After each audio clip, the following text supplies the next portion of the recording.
자, 메밀꽃 필 무렵 보겠습니다. 원래는 이제 이호석 씨의 소설인데, 이거는 시나리오예요. 여기 보시면 이제 동의선 홍윤정 각본이라고 돼 있죠. 시나리오입니다. 그래서 보통 이제 이런 게 그 시험 범위에 들어가는 경우는 소설과 시나리오의 관계, 뭐 어떻게 달라지고 뭐 이런 것들을 물어볼 거예요. 분명히 이제 그런 부분들이 시험에 출제가 될 겁니다. 내용을 한번 보고 정리를 해보도록 할게요. 일단 여기 인물들이 나와 있는데 허생원, 그리고 조선달, 동의, 그리고 백근이, 이렇게. 백근이는 이제 나귀입니다. 사람은 아니고. 앞부분의 줄거리를 보면서 한번 파악을 해보시죠. 여기는 딱히 없네. 요건 좀 봐야 되겠네요. 자, 허생원은 장돌림으로 젊은 날 우연히 성서방네 처녀와 하룻밤을 지냈던 추억을 평생 동안 잊지 못하고 있는 사람입니다. 장돌림, 장돌뱅이라고 해요. 장돌뱅이. 아이고. 장을 돌아다니며 장사를 하는 사람. 근데 이제 그러다 보니까 어떤 삶을 살 수밖에 없냐면 떠도는 삶을 살 수밖에 없어요. 그러겠죠? 여기저기 장을 떠돌아 다녀야 되니까. 게다가 이제 요즘에야 뭐 차를 타고 이동하고 하겠지만 이때는 이제 걸어 다녀야 됩니다. 그래서 나귀는 짐을 싣고 그 다음에 사람은 걸어서 장에서 장까지, 그러니까 도시에서 도시까지를 이동하는 그런 삶을 살았던 거죠. 생각만 해도 좀 고달픈 삶이겠죠. 그렇죠? 쉬운 삶은 아닐 겁니다. 그 다음에 조선달. 조선달은 허생원의 친구로 오랜 시간 동안 함께 장을 돌아다니면서 물건을 팔았던 그런 사람이고, 여기서는 이제 조선달이 허생원의 이야기를 끄집어내는 역할을 하는 사람입니다. 그 다음에 동의는 어린 나이에 집을 나와 장돌림 생활을 하는 청년이고, 장돌림을 하다가 이제 알게 된 그런 사이예요. 내용을 볼게요. 앞부분의 줄거리. 장돌림인 허생원과 조선달은 봉평장에 도착한다. 허생원은 객주집에서 뭐 이제 그 뭐죠? 주막집? 네, 주막에서 어린 장돌림 동이가 충주댁과 농탕 치는 것을 보고 혼을 내는데, 이게 사실은 허생원이 그 충주댁에게 관심이 있어요. 그래서 질투 때문에 동이한테 화를 낸 겁니다. 그러면서 이제 그냥 화만 낸 것도 아니고 이제 때려요. 뺨을 한 대 갈겨주죠. 허생원에게 혼이 나고 밖으로 나간 동이는 곧 돌아와 허생원의 나귀가 동네 아이들에게 괴롭힘을 당하고 있음을 알려줍니다. 이것도 보면 동이의 심성이 착하다라는 걸 알 수가 있어요. 왜냐면 아니 지금 뭐 아버지도 아니고 그냥 아는 아저씨 뭐 이런 사람인데 내가 여자랑 이렇게 뭐 놀고 있다고 해서 따귀를 때렸단 말이죠. 그럼 이제 화가 나죠. 그래서 이제 팩 나가 버렸는데, 나가고 나서 허생원 나귀가 이제 괴롭힘을 당한다고 알려주러 온 거잖아요. 그러니까 동이는 좀 착한 인물이죠. 심성이 착하다라는 걸 알 수가 있습니다. 나 같으면 그냥 더 이렇게 좀 괴롭힘 당하게 그냥 둘 것 같은데, 그러지 않고 와서 알려줬어요. 그날 밤 허생원과 조선달은 짐을 싸서 대화장으로 떠나고 동이가 그 뒤를 따라옵니다. 이게 소설이랑은 조금 다릅니다. 소설에서는 얘네 셋이 같이 장사를 다니는 것으로 설정이 되어 있어요. 그래서 뭐 따라오는 게 아니라 이제 같이 다니는 겁니다. 예, 같이 다니는 그런 일행으로 설정이 되어 있는데, 지금 시나리오에서는 약간 달라요. 그래서 허생원과 조선달은 같이 다니는 거고, 동이는 같이 다니는 건 아닌데 이제 그 뒤를 따라오게 된다. 뭐 이런 얘기죠. 자, 여기 보시면 신넘버 이런 게 이제 시나리오의 특징이죠. 시나리오 용어 신넘버가 사용되었습니다. 메밀밭 사이길. 넓은 메밀밭을 가로지르는 끝없는 길. 그 위를 허생원과 백근이 조선달이 지나고 있고, 그들로부터 멀리 떨어져 나귀를 데리고 따라오는 동이가 보인다. 틸트업. 자, 틸트업 요런 시나리오 용어들을 여러분이 좀 알아두셔야 되는데, 보통은 카메라가 위로 이렇게 올라가거나 또는 이제 내려오는 건데, 위로 올라가면 어떻게 했어요? 위로 올라가면 메밀밭을 한눈에 잡을 수가 있겠죠. 그래서 카메라가 위로 이동해서 한 장면에 메밀밭 전체를 담아냅니다. 이런 이제 시나리오 기법을 사용했다. 그 다음에 조선달 무심코 뒤를 돌아보다 놀랍니다. 저 동이놈 아니야? 네, 놀랐죠. 허생원. 그 다음 보시면 동이가 메밀밭을 둘러보며 자신의 나귀를 끌고 걸어오고 있다. 신 넘버 43 다른 구도의 메밀밭 오버랩. 자, 이런 것도 이제 시나리오 용어인데 오버랩은 하나의 장면 위에 다른 장면을 겹치는 거예요.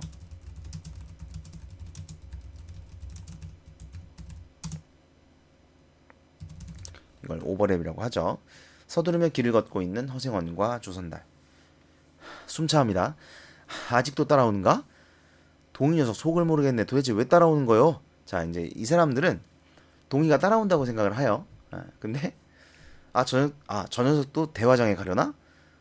걸음도 빠르고 힘대 센 녀석이 충주댁에서 자고 내일 동이틀 무렵에 발을 놔도 될 것을 이제 출발을 해도 될 것을 아니 그럼 아까 충주집에서 나한테 딱이 맞은 그 일 때문에 그러니까 이제 동이를 따기를 때렸는데 동이가 그거에 대해서 이제 좀 뭐랄까 복수하려고 이렇게 따라온다고 생각을 하니까 무섭죠. 쟤는 이제 젊은이고 이 허생원과 조선달은 이제 나이가 많은 아저씨들이니까 이제 겁이 좀 나는 거예요. 그다음 보시면 조선달이 그러게나 말이야. 저 녀석이 뒤따라오면서 돌뿌리를 들고서 해코지를 하면 당해낼 재간이 없자뇨. 아이고. 허생원과 조선달 더욱 빠르게 걷습니다. 동이가 멈춰서서 허리를 숙입니다. 자, 조선달은 뭐라고 생각을 하는 거냐면 동이가 이제 돌뿌리를 들고 있구나. 돌을 찾아서 이제 들고 우리를 쫓아오려고 한다. 이렇게 생각을 하는 거예요. 저놈이? 허생원과 조선달이 놀란 표정으로 동이를 바라봅니다. 그런데 동이가 신발을 벗어 돌을 털어내고 있어요. 그러니까 동이는 전혀 뭐 그런 생각이 없고요. 그냥 자기 길 가는 거예요. 자기 길 가는 건데 지금 뭐 허생원과 조선달이 지레짐작으로 놀란 거죠. 조선달이 허생원을 바라보며 우리가 걱정이 너무 심했나? 허생원은 머쓱한 표정. 이거 봐, 동이 부릅니다. 어딜 가나? 어느 장에 가냐고? 그랬더니 동이가 아직 안 정했어요. 생원 쪽은요. 우리는 우리들 신경 쓰지 말고 동이 가는 대로 가라고. 여기는 뭐 어차피 다 같이 빠져나가야 되는데요, 뭐. 그러니까 이제 여기서 조선달이 어디로 가는지 말 안 해준 거는 따라올까봐 그런 거죠. 우리를 따라오는 건 아닌가 보네. 자, 허생원과 조선달은 다시 길을 걷습니다. 저 동이 녀석 신경 쓰지 말고 이렇게 달 밝은 밤이면 하는 이야기 있잖아. 그 이야기는 한 자락 뽑아보지 그려.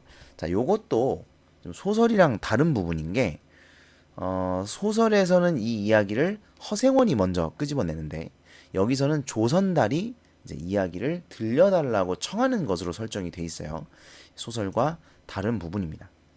그 다음에 달 밝은 밤, 요 달 밝은 밤이 이제 어떤 매개가 되는 거죠. 그래서 왜냐면 허생원이 그 성서방네 처녀 만난 이야기를 할 건데 허생원이 성서방네 처녀를 만났을 때 달이 밝았어요. 달 밝은 밤이었어요. 그래서 이거를 이제 매개체로 설정하고 있는 것이죠. 그랬더니 허생원이 웃으며 이거 물리지도 않았어? 그랬더니 물렸어.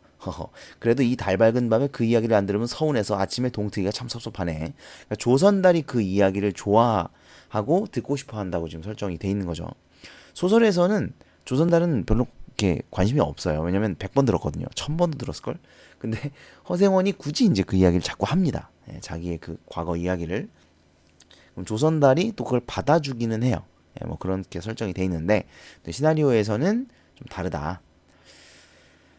자, 그래서 조선달이 이제 요청을 했고 허생원이 이야기를 합니다. 어떻게 해서 그렇게 됐는지 지금 생각해도 도무지 알 수가 없어. 자, 그러면서 이제 과거의 그 회상이 여기서 진행이 되는 겁니다. 과거 회상. 여기서 과거 회상의 시작. 자, 신 넘버 44. 뙤약볕이 비춘다. 과거 장면으로 자연스럽게 전환한다. 그쵸? 네. 허생원 내레이션.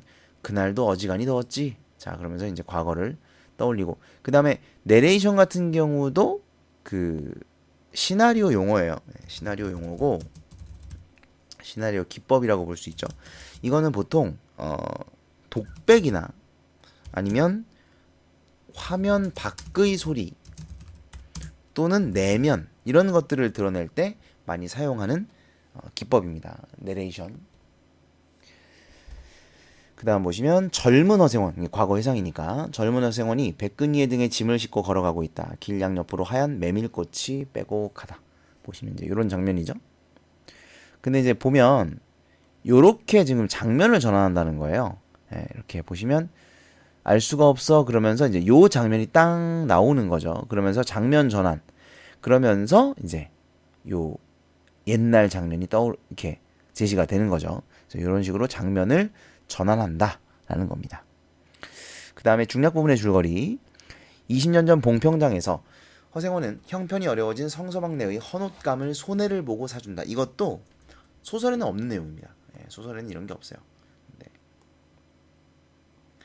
그날 밤 더위를 식히러 간 물레방앗간에서 울고 있는 성서방네 처녀를 만난 허생원은 손재주로 지푸라기를 꼬아 복조리를 만들어주며 그녀를 위로한다. 이것도 소설에는 없는 내용이에요. 그냥 허생원이 그 물레방앗간에서 성서방네 처녀를 만났다. 뭐 이렇게만 되어 있고 뭘 만들어줬다 이런 얘기는 없습니다. 근데 이제 요거는 뒤에 가면 개연성을 부여해주는 부분이에요. 뒤에 가면 나올 텐데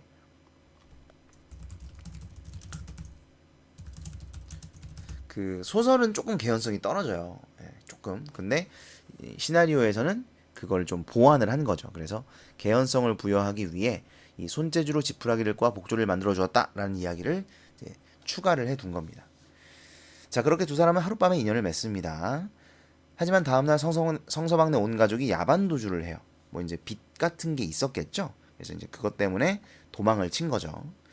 그러니까 허생원은 하루아침에 이제 그 인연을 맺었던 여자가 사라졌으니까 이제 그 여자를 찾겠죠. 허생원은 성서방네 처녀를 찾아 장을 돌아다닙니다. 그러던 중 허생원은 성서방네 처녀와 닮은 여인이 임신하여 배가 불러 있었다는 이야기를 장에서 우연히 듣고 좌절하여 울음을 터뜨립니다. 보시면 성서방네 처녀는 아니지만 닮은 여인을 봤다는 사람이 있었는데 걔가 이제 임신하여 배가 불러 있었다. 뭐 이런 얘기를 듣게 됩니다. 그러면서 좌절하여 울음을 터뜨린다. 이 좌절은 이제 성서방네 처녀를 찾기가 어렵겠다라는 좌절일 수도 있고요. 아니면 만약에 성서방네 처녀가 를 찾는다면 그 여자가 내 아이를 뭐 임신했을 수도 있겠다. 뭐 그런 생각을 하기도 하겠죠. 자, 어쨌든 조선달은 허생원에게 언젠가는 반드시 성서방네 처녀를 만나게 될 것이라며 위로를 합니다. 자, 그 다음 다시 현재로 돌아왔어요. 네, 현재로 돌아왔습니다. 신넘버 69 현재라고 써있죠. 네, 현재로 돌아와서 다시 이제 허생원과 조선달의 이야기가 진행이 될 겁니다. 신넘버 69 볼게요. 고즈넉해진 얼굴로 걷고 있는 허생원과 조선달. 자네 그 말이 그때는 나한테 참으로 많은 위안이 됐었다네. 지금은 한 20년 차도 없으니 이미 이 세상 사람이 아닌가 싶기도 하고 말이야. 그런데 말이야, 혹시 그때 그 사람이 성서방네 처녀는 아닐까? 누구? 그 배불렀다는 딸 말이야. 사람 싱겁기는. 자, 허생원은 아니라고 생각해요.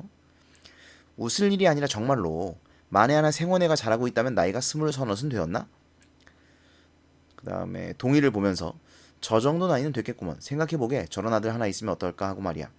허생원도 뒤돌아본다. 아직도 뚜벅뚜벅 저만치 거리를 두고 따라오고 있는 동의가 보인다. 이게 소설이랑 또 좀 다른 부분인데 소설에서는 셋이 같이 가요. 같이 가는데 얘네가 일렬로 이렇게 섭니다.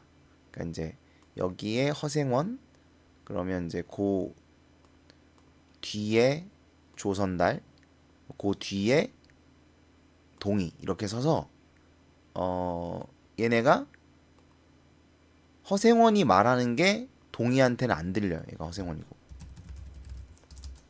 얘가 조선달이고 얘가 동의예요.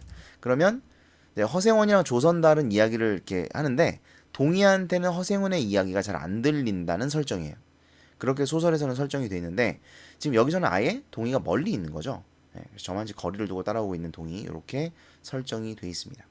자, 어쨌든 중요한 건 뭐냐면 동의는 허생원의 이야기를 못 들었다라는 게 중요해요.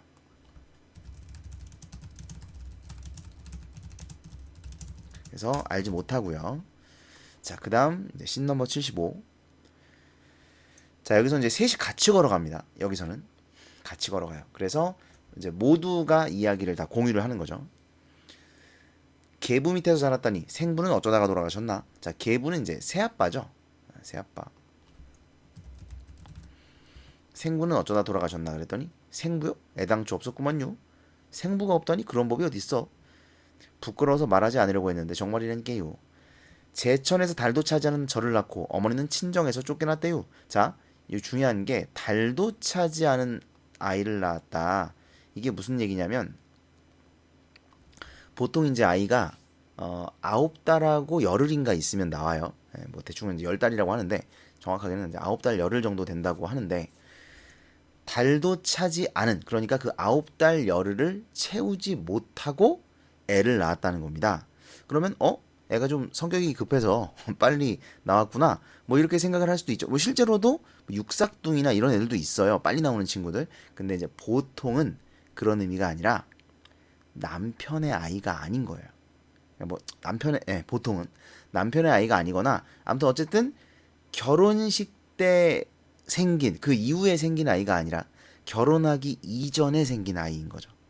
그걸 뜻해요. 그래서 제천에서 달도 차지 않은 저를 낳고 그러니까 너인 이제 나 좀 나쁘게 말하면 인연 너 인연 네 집 자식을 배웠냐 뭐 이러면서 이제 쫓아낸 거죠.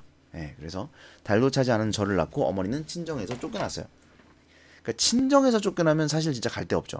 그러니까 자기 부모에게서 쫓겨남을 당한 거니까. 친아버지 얼굴은 본 적도 없고요. 그러니까 이제 누구 아이인지도 모르고, 그러니까 이제 이 애는 아빠를 본 적도 없는 거죠. 그러니 애당초 없는 게 아니겠슈? 자, 그래서 이제 그래서 애당초 없었다라고 이야기를 한 거고, 그랬구먼. 조선달은 뭐 그렇게 얘기합니다. 자, 이제 여기서는 이제 동의의 사정이 드러나는 거죠. 동의는 달도 차지 않은 저를 낳고 어머니가 친정에서 쫓겨났고 친아버지 얼굴을 본 적도 없다.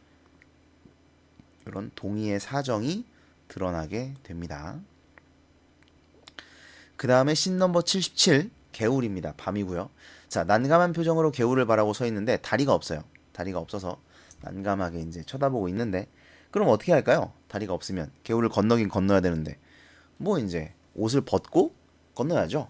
옷은 젖으면 안 되니까 옷을 벗고 건너서 다시 이제 몸을 말리고 옷을 입고 뭐 이렇게 하든지 아니면 뭐 이제 누가 누구를 업고 건너든지 뭐 이렇게 해야 될 겁니다. 자, 허생원이 지난 장마통에 떠내려간 널다리가 아직도 걸리지 않았구만. 그래 할 수 없지 뭐. 자, 여기 보시면 바지의 아랫부분을 접어 올리며 이제 바지를 걷고 건너가겠다는 거죠. 여기서는 이제 바지를 걷어 올리고 가는데 그 소설에서는 다 아래돌 아무튼 건너갑니다. 조선달이 먼저 자신의 나귀를 끌고 건너갑니다. 자, 여기서 또 중요한 게 있어요. 조선달이 먼저 건너가요. 그죠? 그래서 뒤에 보면 허생원과 동의가 이제 이런 대화를 나누는데 조선달은 못 듣습니다. 그러니까 조선달은 동의의 자세한 사정을 듣지 못해요. 자, 그럼 보세요. 동의는 허생원의 이야기를 못 들었고 조선달은 동의의 이야기를 못 들었죠. 그러면 이 모든 이야기를 알고 있는 건 누구야? 허생원밖에 없죠. 그죠? 그러니까 허생원만이 이 모든 이야기를 알고 있습니다. 자, 그래서 조선달이 건너와. 그리고 건넜죠. 허생원이 그려.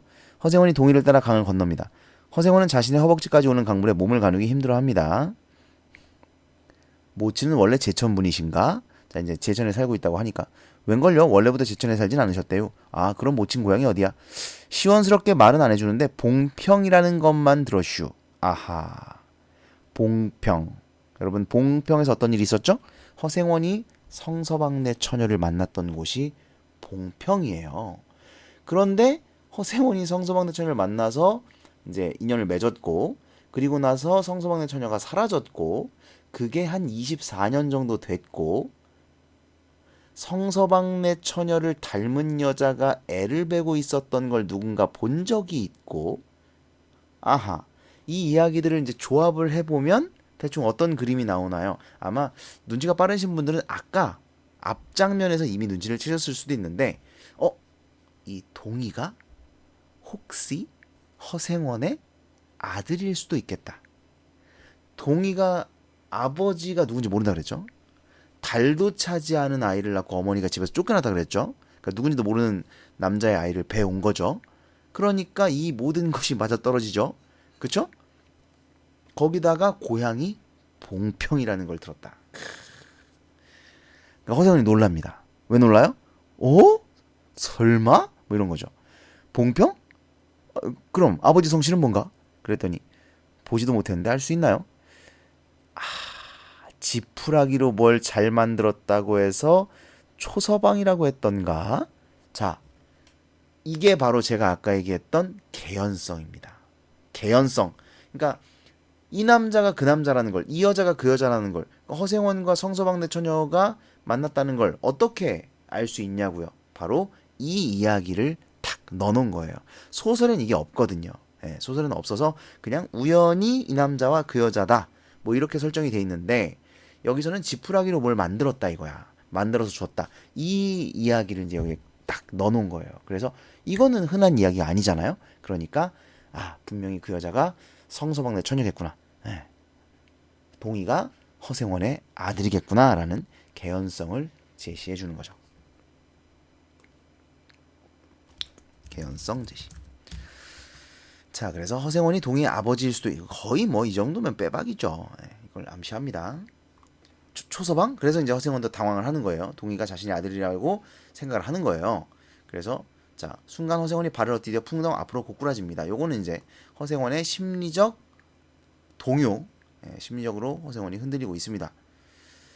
놀라는 동의, 허생원이 물에 빠져 허우적거리고 동의가 허생원을 잡아 일으켜줍니다. 안 되겠구먼요. 자, 엎혀요. 괜찮아. 괜찮아요. 어서요. 그 다음 보시면 동의 쉽게 허생원을 들쳐업는다. 생각보다 해깝네요. 가볍다는 얘기죠. 가뿐하다. 가볍다. 허생원, 동의의 등이 편하다. 요거 중요하거든요. 여기서 이제 혈육의 정을 느끼고 있어요. 그러니까 이미 이제 동의가 자기 아들이라고 생각을 하는 거죠. 슬쩍 못 이기는 척 기댑니다. 이렇게까지 돼서 미안하네. 내가 오늘은 메밀꽃 향기에 듬뿍 취한 모양일세. 그래, 그냥 웃는다. 그래, 못 치는 아비를 찾지는 않는 눈치인가? 자, 그러니까 이제 혹시 성서방네 처녀가 자기를 찾고 있나 해서 그랬더니 동의가 늘 한번 만나고 싶다고 했는데, 자, 그러니까 이제 그 처녀도 한번 만나보고 싶다고 합니다. 그래, 지금 모치는 어디 계신가? 아직 제천에 있지요. 가을에도 봉평에 모시고 올 생각인데요. 이를 물고 보면 우리 두 식구 그럭저럭 살아갈 수 있겠지요. 그 다음에 내내 조심조심 물을 건너는 동이와 그 등에 업힌 허생원. 씬 넘버 78입니다. 자, 이제 다 건넜어요. 타닥타닥 타고 있는 모닥불에 둘러앉아 젖은 옷을 벗어 말리고 있는 세 사람. 조선달. 오늘 참 이상하네. 어찌 물에까지 빠지고 말이야. 뭐 때문에 그랬디야? 실은 아까 나귀 생각을 했었어. 자, 이게 변명이기도 한데 그 나귀가 허생원 자신을 의미한다고 볼 수도 있어요. 이건 이제 뒤에 가면 나올 건데 허생원과 나귀가 닮은 부분이 굉장히 많습니다. 그 부분을 알아두셔야 돼요. 이따가 말씀을 드릴게요. 어쨌든 여기서 이제 나귀를 생각했다는 게 사실은 자기 생각을 했다라는 이야기. 그러니까 자기에 대해서, 자기 아들에 대해서, 성소만의 처녀에 대해서 이런 생각을 했겠죠. 나귀? 조선달은 이제 영문을 모르니까 갑자기 웬 나귀? 그려. 저 못난 꼴을 해가지고 새끼를 얻었잖아. 그것도 마을에서 제일 가는 피마에게서 말이야. 피마는 이제 암말이란 뜻이고요. 암컷. 마을에서 제일 가는, 그러니까 제일 예쁜 암컷에게서 새끼를 얻었다 이거죠. 그러니까 이게 뭐랑 비슷해요? 허생원이 나이 들고 볼품없는 사람이거든. 그런데 그 아리따운 성서방네 처녀에게서 동이라는 아이를 낳은 것과 나귀가 볼품없는 나이 많은 그런 나귀인데도 마을에서 제일 가는 피마에게서 새끼를 봤다라는 것이 이제 공통점이라는 거예요. 그 다음 보시면 맞아. 생원이 장가가는 것보다 더 좋아했지.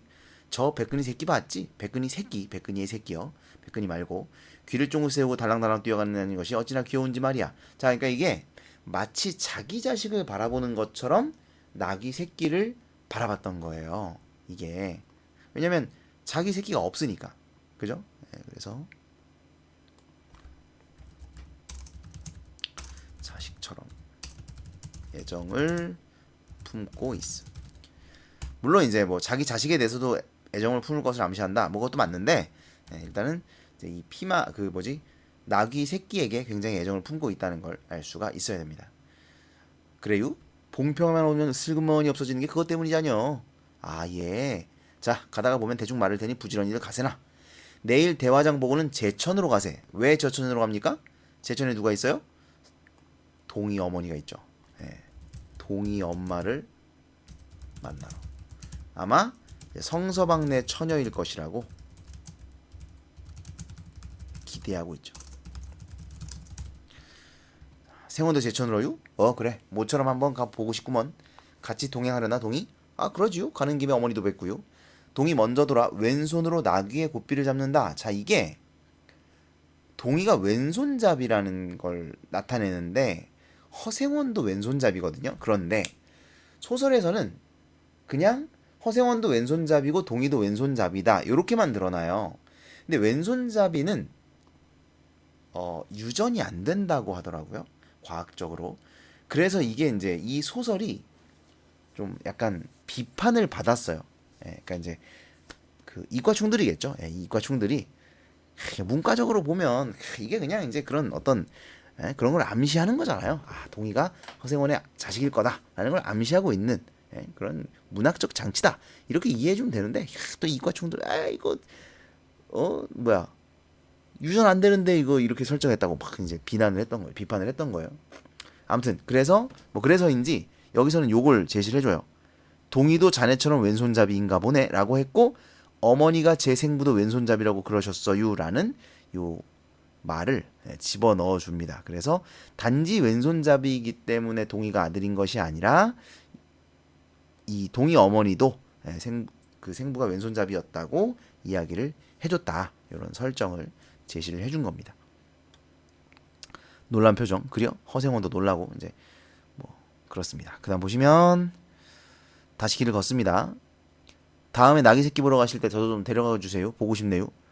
그랬더니 허생원이 이제는 나귀 새끼 같은 건 안 봐도 될 것 같네. 자 이건 무슨 뜻이에요? 친자식을 만나서 이런 얘기예요.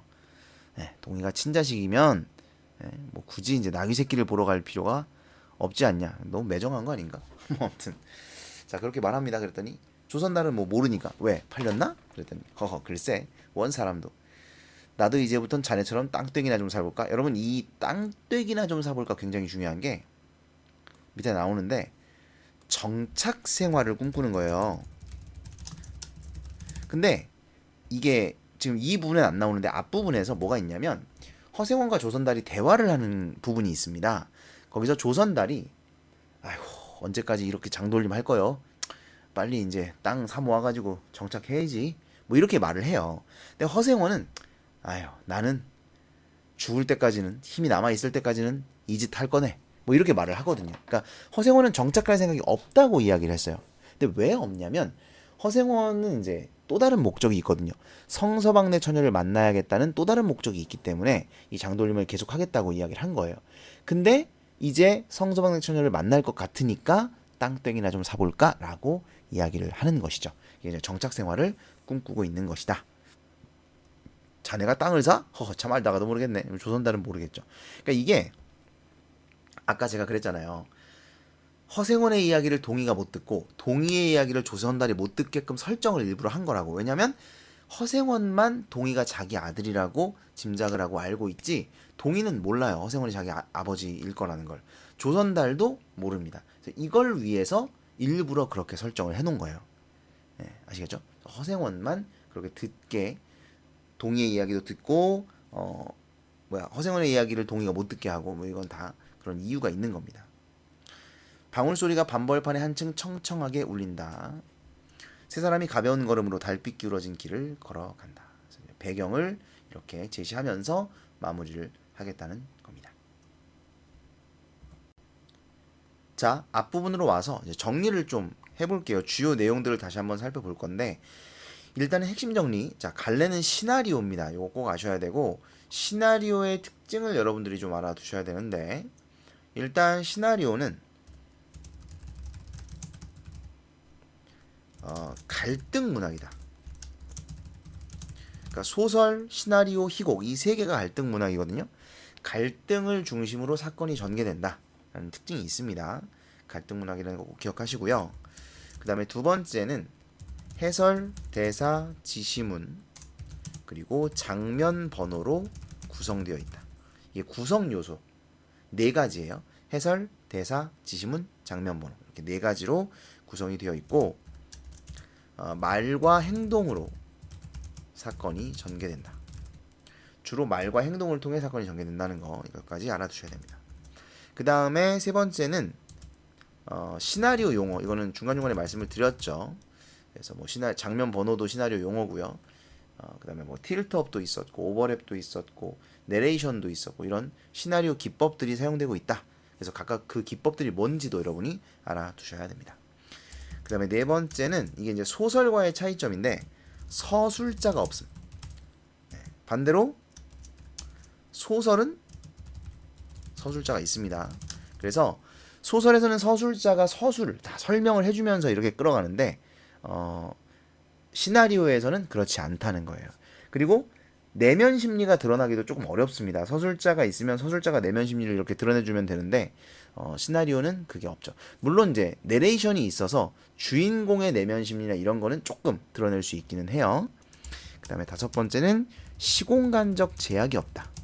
이거는 이제 희곡이랑 관련된 거예요. 희곡은 시공간적 제약이 있죠. 그래서 시간적 제약 한 번 공연을 하는데 뭐 사실 연극 같은 경우는 3시간 넘어가기가 좀 힘듭니다.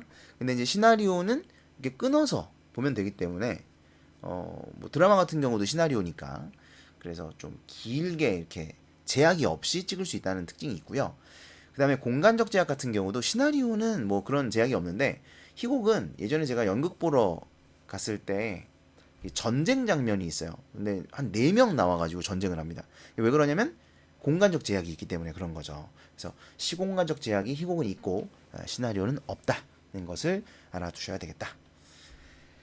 그 다음에 넘어가서 전체 구성도 알아두시긴 해야 되는데 자 여기 요 달 밝은 밤이요. 요거는 이제 뭐 회상의 매개체다. 요거 아시면 됩니다. 여기 나와 있죠. 회상의 매개체라는 거 넘어갑니다. 그 다음에 요 부분이요. 자, 요게 좀 중요합니다. 이게 이제 아까 말씀드렸던 허생원과 나귀의 공통점이에요. 허생원과 나귀의 공통점. 여러분 이것들은 지금 다 체크를 해두시고 노트 정리하시고 내용을 알아두셔야 돼요. 허생원 나이가 많아요. 백근이도 나이가 많습니다. 근데 허생원이 충주댁을 탐내요. 백근이는 이 암탉나귀를 보고 발광하는 모습이 있습니다. 여기는 안 나와 있는데 그 중략 부분의 줄거리에서 여기 보면 여기 아니네요. 앞부분에 중략 부분이 아니라 앞부분의 줄거리구나. 여기 보시면 허생원의 나귀가 동네 아이들에게 괴롭힘을 당하고 있다. 이 부분 있죠. 여기서 이제 왜 괴롭힘을 당하냐면 허생원의 그 백근이가 다른 암탉나귀를 보고 발정이 나요. 그래서 그래갖고 막 이렇게 흥분하거든요. 그걸 보고 아이들이 막 놀립니다. 그래가지고 이제 더 이렇게 좀 괴로워하거든요. 그건데 그래서 그게 지금 여기 나오고 있는 거예요. 어디 갔지? 그래서 그게 나귀와 허생원의 공통점이라는 거죠. 그러니까 허생원도 충주댁을 탐내는데 백근이도 이제 암탉나귀를 탐냈다는 거예요. 그 다음에 성서막내 처녀에게서 아이를 낳았고 백근이도 강릉집 그 피마에게서 새끼를 낳았다라는 점에서 허생원과 백근이는 공통점이 굉장히 많은 그런 관계라는 거. 그 다음에 거기다가 동반자적 관계. 함께 이제 그 장돌림을 하는 관계잖아요. 그래서 동반자적 관계인 것도 나타내주고 있습니다. 밑에 있네요. 밑에 나와 있네. 그죠? 허생원과 백근이를 동일시하고 있다. 그 다음에 동반자적 관계를 표현하고 있다. 그래서 허생원이 뒤에 가면 그거 나오잖아요. 나귀 생각을 하는 바람에 뭐 물에 빠졌다 이런 얘기를 하는데 그때 그 나귀 생각을 하는 게 이제 자기 생각을 하는 거다라고 말씀을 드렸는데 그게 바로 허생원과 나귀가 동일시되고 있다라는 것이죠. 그 다음 보시면 또 중요한 거 체크해 볼게요. 여기서 자 요거 허생원과 동의의 관계를 암시하는 부분 요거를 체크해 주십시오. 요걸 체크하고 알아두시기 바랍니다. 몇 가지가 있어요. 조선달의 그 배불렀다는 딸이 성서먹는 처녀였다면 허생은 아이가 잘하고 있을 수도 있는데 저 정도 나이 아니겠어? 뭐 이런 거. 그 다음에 봉평이라는 거. 그 다음에 초서방, 그 지푸라기로 뭘 만들어줬다는 거. 그 다음에 왼손잡이라는 거. 이런 것들이 허생원과 동의가 부자관계라는 것을 암시하고 있습니다.